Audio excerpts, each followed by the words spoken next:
오늘은 정말 조심해서 결정해야 할 쌍꺼풀 재수술에 대해서 말씀드리겠습니다. 눈꺼풀은 우리 몸 조직 중에서도 가장 얇은 부위 중에 하나입니다. 그래서 상처를 받으면 받을수록 점점 더 두꺼워지고 또 유착도 더 심해지고 즉 들러붙는 것이 심해진다는 이야기입니다. 따라서 수술할 때도 근육이나 그런 근막 그런 조직을 분리하기가 상당히 힘들어집니다. 그렇기 때문에 이 재수술은 반드시 신중하게 결정을 하셔야 합니다. 우리나라는 의사라면 무슨 진료 과목이든지 표방할 수가 있기 때문에 성형외과 전문의 과정을 거치지 않고도 성형외과로 진료하는 것이 상당히 많습니다. 물론 조건이 좋은 첫 수술도 마찬가지겠지만 특히 이런 고난이도의 쌍꺼풀 재수술은 비전문의라든지 경험이 작은 성형외과 의사가 할 경우에는 눈뜨는 근육을 잘라버린다든지 유착된 부분을 잘 방해하지 못하면 눈을 뜨지 못한다든지 심각한 합병증을 더 초래할 수도 있습니다. 그래서 반드시 이런 재수술은 경험이 많은 성형외과 전문의를 찾아야 합니다. 이러한 이유 때문에 재수술은 함부로 해서도 안 되지만 꼭 필요한 경우에만 해야 되고, 예를 들어서 괜찮은데 쌍꺼풀을 조금 더 크게 하고 싶다든지 아니면 아주 미세한 조금의 차이를 교정하기 위해서 쌍꺼풀 재수술을 한다든지 이런 것은 절대 권장하고 싶지 않습니다.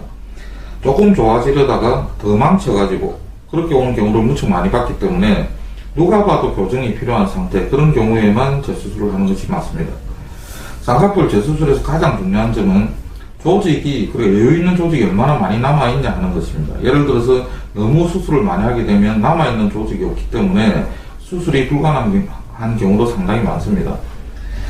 유착, 즉 붙어있는 조직을 잘 방해해서 위치를 잘 잡아주면 수술이 잘못돼서 눈뜨기가 불편한 사람이라도 눈 뜨는 것 자체가 편해지는 경우도 많고 쌍꺼풀 모양도 상당히 좋아지는 경우도 많습니다.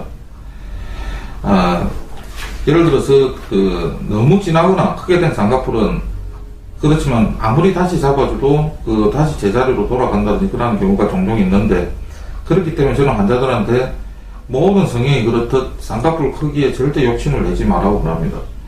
처음 하는 쌍꺼풀이라도 작게 되거나 풀린 쌍꺼풀은 재수술하기가 크게 어렵지가 않은데, 크고 진하게 된 쌍꺼풀은 다시 재수술하기가 상당히 힘든 경우가 많기 때문입니다. 다시 한번 강조드리지만 가능하면 쌍꺼풀 수술은 한 번에 끝내야 됩니다. 조건이 안 맞는데 억지로 찝는다는 명물법을 한다든지 했다가 풀려서 재수술하는 것보다는 조건에 맞는 수술을 해서 어떻게 하든 수술 횟수를 줄이는 것이 가장 좋습니다. 저는 항상 첫째도 안전, 둘째도 안전, 그런 수술을 우선시하기 때문에 어떤 병원에서는 몇십 프로가 자기가 한 수술의 재수술이라고 하지만 저는 23년 동안 제가 한 쌍꺼풀 수술을 재수술하는 경우는 1년에 하나 있을까 말까 할 선택입니다. 감사합니다.